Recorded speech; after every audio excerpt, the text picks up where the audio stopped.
Hi friends, ഞാനിപ്പോൾ നിൽക്കുന്നത് പാലാ മീനച്ചിലാറിൻ്റെ സൈഡിലാണ്.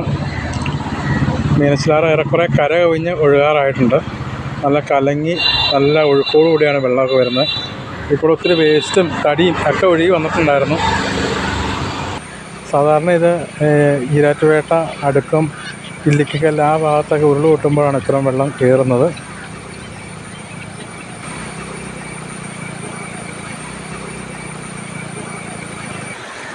ഈ സൈഡൊക്കെ കര കവിഞ്ഞ് ഒഴുകിക്കൊണ്ടിരിക്കുകയാണ്. അപ്പോൾ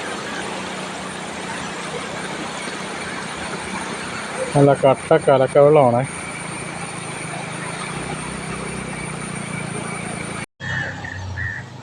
ഞങ്ങൾ ഇങ്ങോട്ട് വന്ന വഴിക്ക് റോഡിൽ കുറച്ച് വെള്ളക്കെട്ടുണ്ടായിരുന്നു. രണ്ടും കൽപ്പിച്ച് ഞങ്ങൾ വണ്ടി എടുത്തുകൊണ്ട് വന്നു. ഒത്തിരി കാര്യമായിട്ടുള്ള വെള്ളമൊന്നും ഇല്ലായിരുന്നു, എന്നാലും അത്യാവശ്യത്തിന് വെള്ളം ഉണ്ടായിരുന്നു. വലിയ കുഴപ്പമൊന്നുമില്ല വണ്ടിക്ക് ഇതുവരെ. അതുപോലെ ഇവിടെ കണ്ടത്തിലൊക്കെ നിറച്ച് വെള്ളം കയറി കിടക്കുവാണ്.